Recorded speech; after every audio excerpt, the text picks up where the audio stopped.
Les Américains changent d'avis. On va continuer la discussion, mais d'abord ce qui se passe en Iran. Et vous allez nous rejoindre.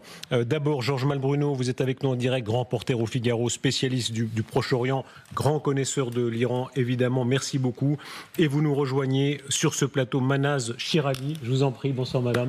Merci beaucoup de nous rejoindre ici. Asseyez-vous. Vous êtes sociologue, politologue, spécialiste de l'Iran. Vous avez signé La fenêtre sur l'Iran, le cri d'un peuple bâillonné. Et ce sera l'occasion de rappeler que M. Raïssi, on verra s'il est mort ou vivant, n'est pas tout à fait un enfant de cœur, c'est l'homme qui a prononcé un nombre d'exécutions assez redoutable en Iran. On va repasser du régime, mais d'abord les informations avec vous, Alexia. L'incertitude plane toujours sur le sort du président iranien. Ce soir, les recherches de l'hélicoptère qui transportait Ebrahim Raïssi sont en cours dans le nord-ouest de l'Iran, proche de la frontière avec l'Azerbaïdjan. 32 sauveteurs dotés de drones et de chiens de sauvetage ont été envoyés sur place. Les médias iraniens ne parlent pas de crash, mais plutôt d'atterrissage brutal. On écoute. Une nouvelle de dernière minute concernant un accident d'hélicoptère présidentiel. Il a subi un atterrissage brutal. Comme vous pouvez le voir en bas de votre écran depuis quelques minutes, les équipes de secours tentent de se rendre sur les lieux. Ce sont les dernières nouvelles sur cet incident concernant le transport du président. En plus, des informations non officielles font état d'un incident dit tragique. Les équipes de secours s'activent depuis quelques minutes pour se rendre sur les lieux de l'accident. Le guide de la révolution iranienne a ce soir pris la parole, invitant la population à ne pas s'inquiéter. On l'écoute. Tout va continuer de manière ordonnée, aussi bien la sécurité du pays, la sécurité de nos frontières, mais aussi le reste des affaires que nous avons réalisées au niveau de notre pays. Donc tout cela va continuer, les gens ne doivent pas s'inquiéter et grâce à Dieu, notre président nous sera un mot là-dessus, sur ce pouvoir, c'est tellement extraordinaire. Si c'est une raison funèbre, c'est pas encore ça, on ne sait pas, mais ça vient pas du cœur. Il dit surtout l'ordre règne et il régnera. C'est très frappant comme réaction. En fait, l'hypothèse des Iraniens que j'ai interrogés, c'est que c'est l'hypothèse qu'ils disent. Ils sont quelque part persuadés que le président Raïssi est déjà mort, mais ils ont peur d'annoncer la nouvelle, de peur que les gens sortent de joie dans la rue et qu'ils n'arrivent pas à les contrôler. C'est le ton de cette déclaration. Là, le ton de cette déclaration, c'est un dictateur qui dit ne vous inquiétez pas, au contraire inquiétez-vous, notre répression continuera avec ou sans le président Raïssi. D'ailleurs, ils ont déployé les forces de l'armée dans les rues de Téhéran. Ça se voit quand même qu'ils ont peur de quelque chose. Est-ce que ça rejoint votre avis, Georges Malbruno? Vous êtes avec nous en direct? Oui, je pense que le régime a peur qu'il y ait de nouvelles manifestations, mais il faut aussi rappeler quand même que le président de la République iranienne, c'est en gros le Premier ministre français, c'est-à-dire c'est quelqu'un qui est chargé d'exécuter la politique du gouvernement, mais qui n'est pas décidée par lui-même, elle est décidée, cette politique, par le guide suprême et par surtout les gardiens de la révolution qui sont omnipuissants. Donc c'est la raison pour laquelle je crois que eh bien, ça ne changera pas grand-chose sur la diplomatie iranienne non plus, même si le ministre des Affaires étrangères pourrait avoir disparu également, parce que les principaux centres de décision ne sont pas entre les mains d'Ebrahim Raïssi. Ça change, en revanche, pour la succession du guide Ali Khamenei qui a 85 ans, qui est malade. On disait, et c'était plus que des on-dit, c'était des quasi-certitudes que Ebrahim Raïssi faisait partie des candidats pour lui succéder, au même titre probablement que le fils d'Ali Khamenei. Donc c'est dans ce sens-là que ça introduit une nouvelle donne en Iran. Il y aura de nouvelles élections présidentielles dans 50 jours. Elles devaient avoir lieu dans un an, mais il y a un processus législatif qui est institutionnel plutôt, qui est établi. Mohamed Morber, le premier vice-président, va occuper la vacance. Il sera probablement candidat à la succession. Mais il n'est pas mort, on n'est pas sûr qu'il soit mort, Georges Bruno. Vous l'enterrez un peu vite, si je peux me permettre. Alexia. Je rebondis sur ce que vous disiez, et une question pour vous, Manaz Shirali. Est-ce que le côté côté imprévu pourrait entraîner un retournement de situation. Il a succédé à Rouhani. Est-ce que du coup il y a une frange plus libérale qui tout d'un coup pourrait émerger et reprendre le pouvoir? Est-ce que c'est possible ou est-ce que l'Iran est tellement muselé que ça n'arriverait pas demain?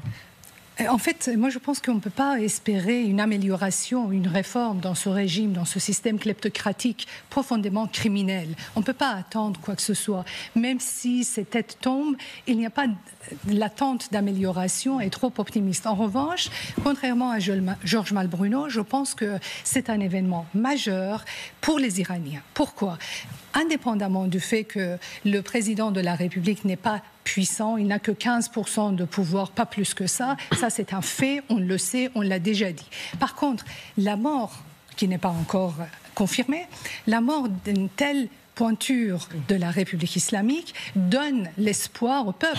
Ça leur montre que la République islamique, qui terrorise depuis un an la société iranienne, qui terrorise les Iraniens, n'est pas aussi forte qu'elle a l'air. Donc, c'est cette immense confiance dans la force du peuple qui est importante dans cette histoire. Sinon, quel est l'emplacement, quel est le pouvoir de président de la République dans la République islamique, ça n'a aucune importance. On va voir plus exactement ce que ça dit de ce régime. Les choses se précisent quand même. On va en montrer quelques-unes à l'antenne tout à l'heure, les unes de la presse iranienne demain, et c'est tout à fait dans le style de propagande à l'iranienne.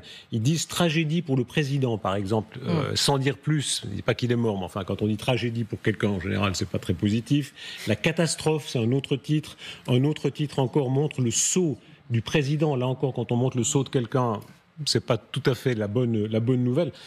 D'abord, Alexia, si on précise les conditions des recherches et les conditions de ce qui est dit ce soir, en attendant d'en savoir davantage. On a déjà quelques précisions sur les passagers. À bord de l'hélicoptère, évidemment, le président, mais aussi le ministre des Affaires étrangères. On voit leurs photos ici. L'imam de la province de Tabriz et le gouverneur de la province de l'Azerbaïdjan oriental. À cette heure, donc, on le répète, aucune nouvelle pour l'instant des passagers. La zone d'accès est extrêmement difficile, comme le confirme le ministre de l'Intérieur iranien.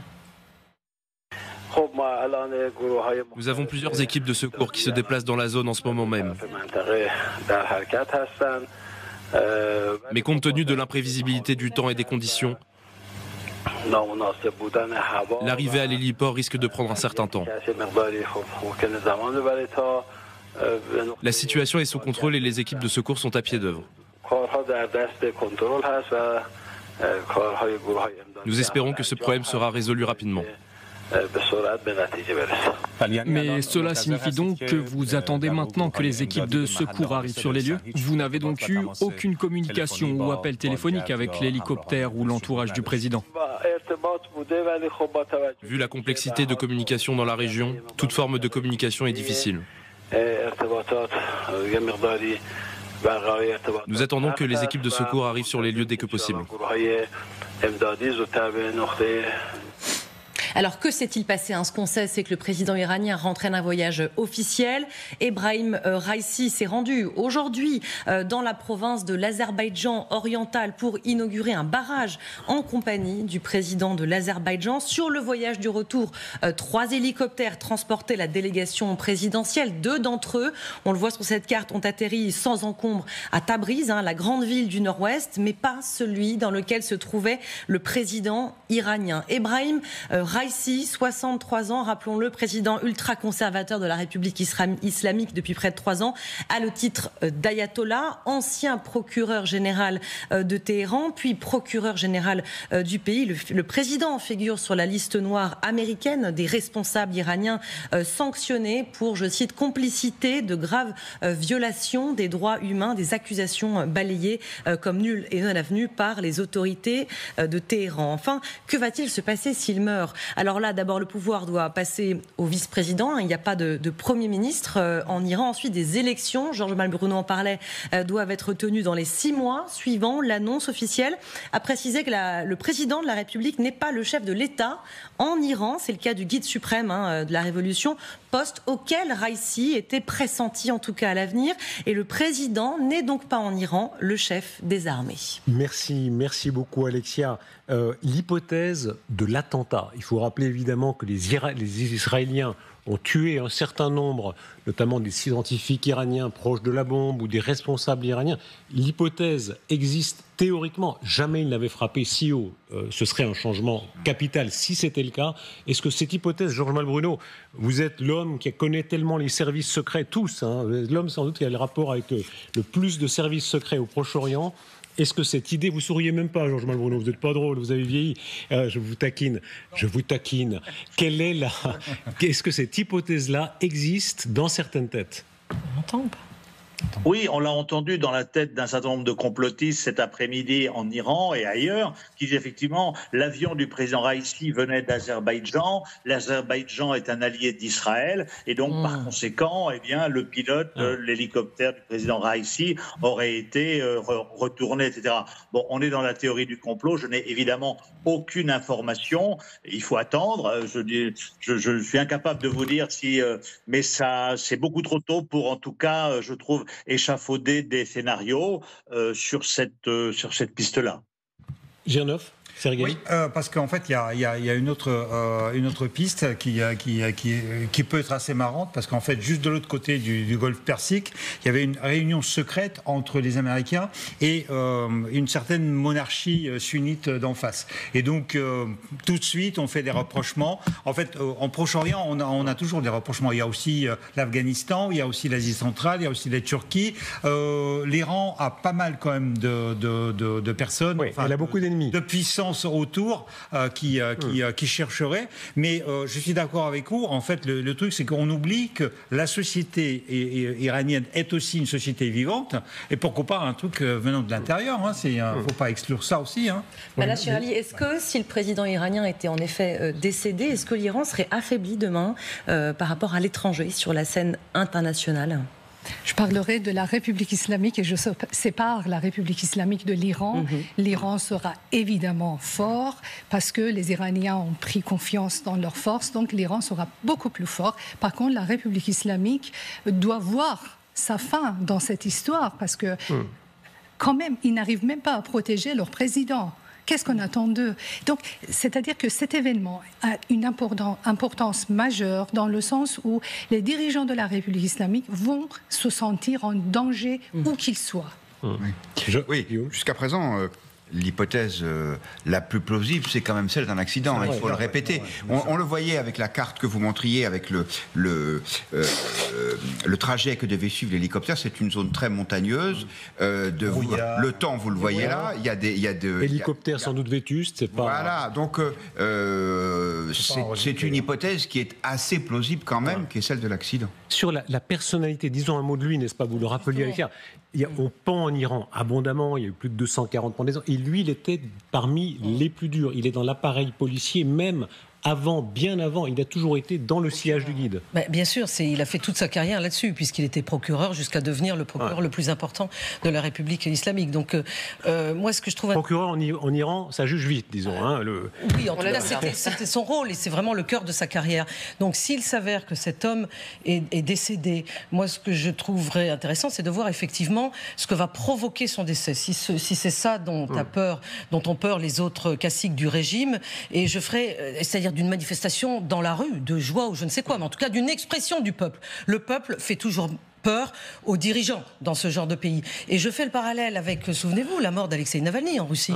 Il est mort au très mauvais moment, si je puis dire, Alexeï Navalny, juste avant les élections présidentielles, et les dirigeants russes avaient très peur des manifestations public des conséquences de sa mort. Et cependant... Donc, s'il s'avère qu'il est décédé, ça sera une jauge réelle, justement, puisque c'était l'ordonnateur en chef de toutes ces pendaisons, etc., de la capacité de ce peuple à pouvoir s'exprimer. La nature de ce régime, la République islamique d'Iran, je crois même dans l'histoire, c'était le premier régime théocratique musulman du monde.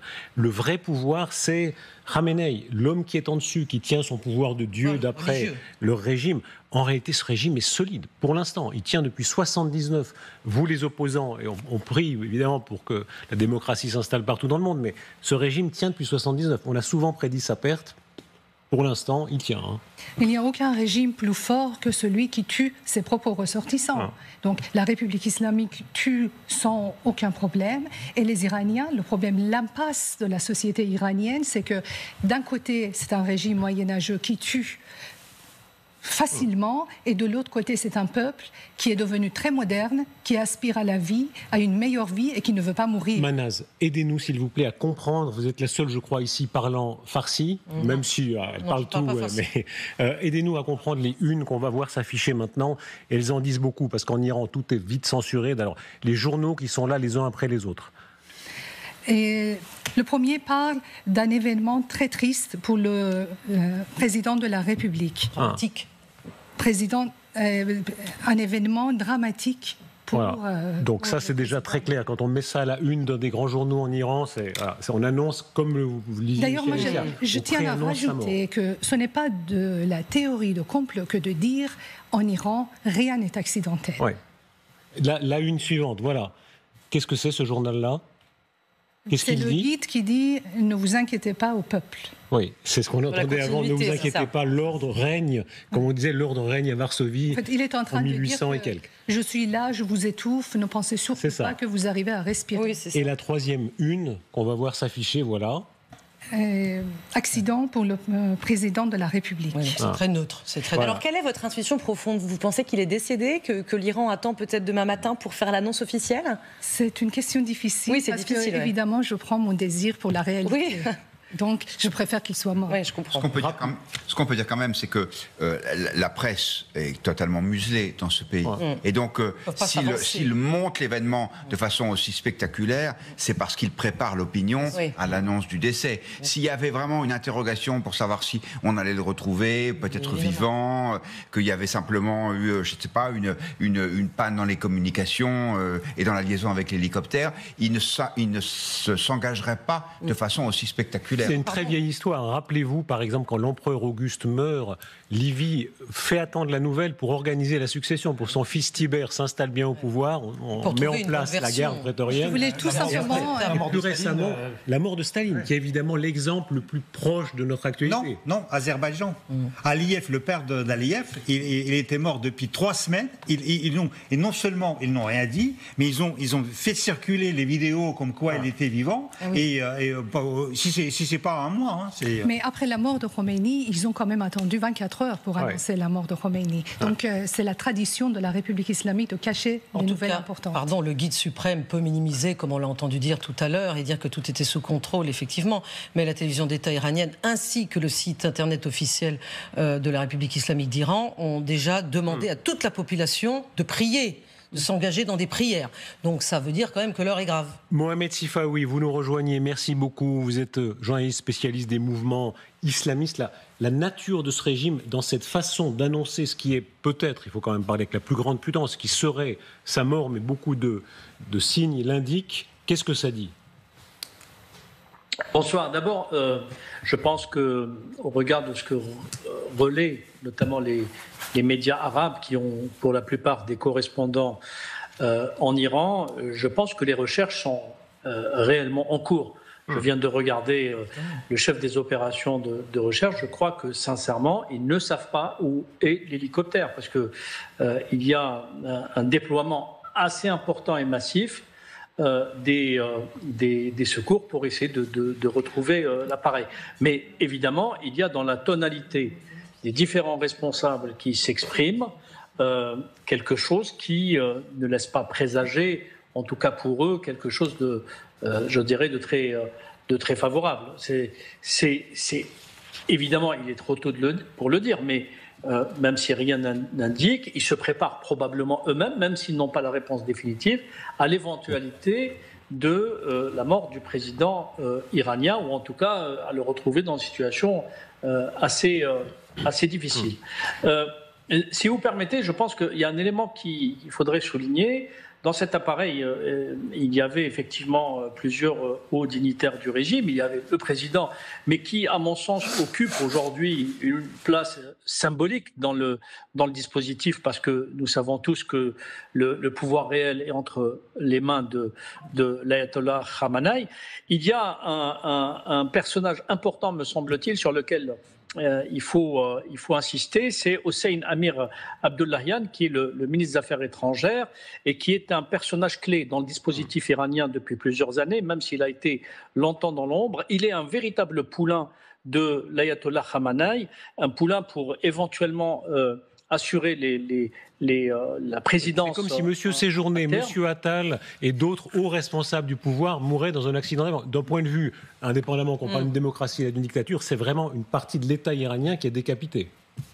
Je rebondis sur ce que vous disiez. Surtout que son rôle est important, notamment dans le contexte à la fois du nucléaire, les négociations, c'est quelqu'un qui a mené toutes les négociations, mais c'est aussi celui qui est en train de jouer la diplomatie parallèle pour le compte du Hamas. Et donc, dans les visées de l'Iran depuis notamment le 7 octobre, c'est un personnage extrêmement important. Je le mettrais presque dans un niveau presque similaire, si j'enlevais la symbolique du président de la République islamique, en termes de technicité et de ce qu'il est en train d'accomplir pour le compte du régime iranien, c'est une perte très importante. Si, évidemment, l'éventualité de la disparition, enfin de la mort des passagers de cet appareil venait à être confirmé. Mohamed Sifawi, vous arrivez directement sur la question que je voulais vous poser. Justement, vous parliez du poulain, de la succession. Si le président était en effet décédé, quid des proxys, quid de leur action? Est-ce que des choses pourraient changer? Moi, je n'y crois pas un instant. C'est-à-dire le pouvoir réel est détenu par l'ayatollah Khamenei. C'est une théocratie, vous l'avez rappelé, et le clergé chiite est extrêmement puissant. Il se repose sur les gardiens de la révolution, qui sont le bras armé de ce régime totalitaire, il faut le dire, et ce n'est pas un abus de langage. Et donc, pour déconstruire d'une certaine façon cette République islamique d'Iran, il faut la conjonction de plusieurs éléments. Je ne pense pas que la disparition du chef de l'État iranien suffirait. Malheureusement, je le souhaite vraiment pour les démocrates et pour les féministes en Iran, mais je crois que cet événement ne se suffit pas à lui-même. Il y a d'autres événements qui devraient se conjuguer à cet événement qui est important, et notamment à la fois la sortie de l'occupation des espaces publics, mais ce qui me paraît peu probable au regard du maillage territorial qui est celui des gardiens de la Révolution et de la répression qui risquerait de s'abattre sur la population iranienne au cas où elle sortirait. Il faut vraiment que les Iraniens sortent en masse comme ils l'avaient fait lors de la révolution qui avait fait chuter le Shah d'Iran en 1979. Merci beaucoup. L'agence de presse Tamin annonce maintenant l'entrée en scène des Russes. Envoi de 2 avions, hélicoptères, dizaines de secouristes de Russie, assistance spéciale du président russe lors de l'entretien avec le président vice-président. Selon l'ordre de Vladimir Poutine, 2 avions avancés équipés d'hélicoptères spéciaux et de 50 secouristes professionnels sont dans cette région et à Tabriz dans 1 heure seulement. Cette course, c'est très intéressant. Évidemment, les Russes veulent montrer qu'ils sont les premiers aux côtés des Iraniens. Parce que c'est la géopolitique de l'urgence et effectivement, il est politiquement correct, si je puis dire, que la Russie soit la première à être sur les lieux comme pays étranger et à apporter son aide. Dans les rapports de puissance, n'est-ce pas, les Saoudiens se précipitent aussi. Et le plus étonnant peut-être, parce que quand on connaît le passif, les Iraniens demandent l'aide de l'Union européenne parce qu'elle a ce système Copernic qui permet de géolocaliser. On est les plus avancés en cela, l'Union européenne. Ouais.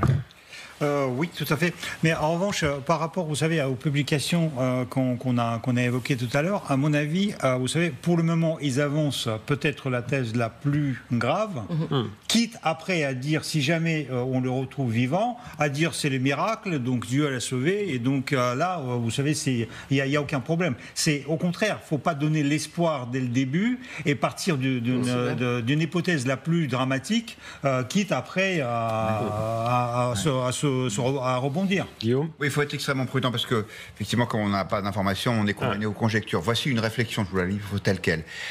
L'Europe, pour l'Iran, c'est le petit Satan.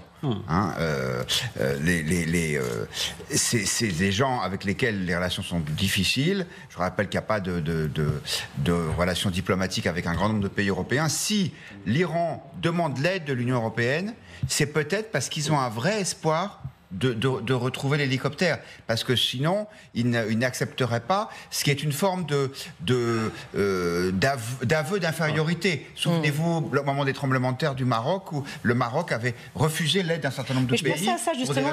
Est-ce que l'aide européenne, est-ce que l'Europe pourrait refuser d'aider ?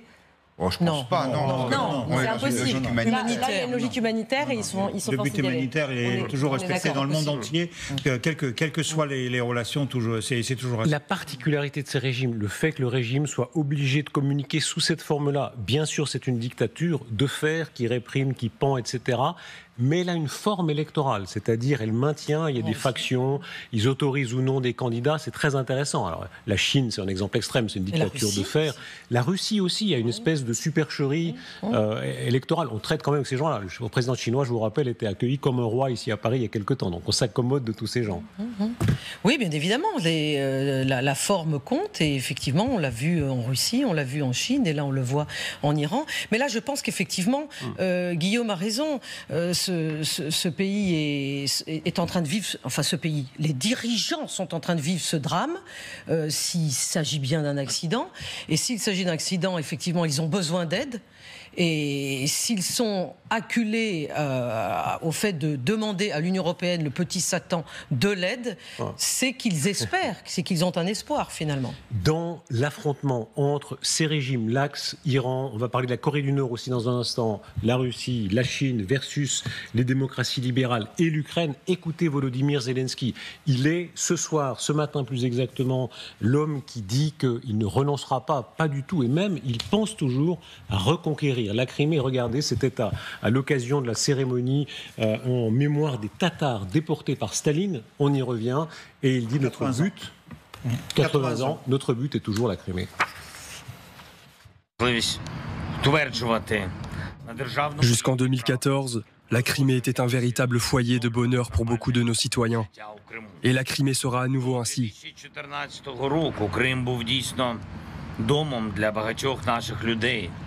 Ce sera le cas lorsque la force de notre résilience ukrainienne, nos armes, notre diplomatie et le pouvoir de la justice pour l'Ukraine assureront la liberté de la Crimée de l'occupation russe.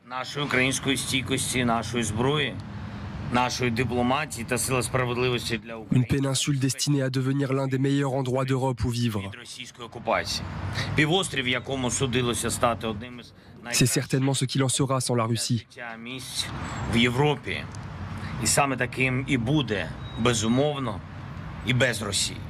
Voilà, la circonstance est solennelle et ça rappelle ce qu'il a toujours dit. Il a dit la guerre a commencé en Crimée, quand même, 2014, et elle finira en Crimée.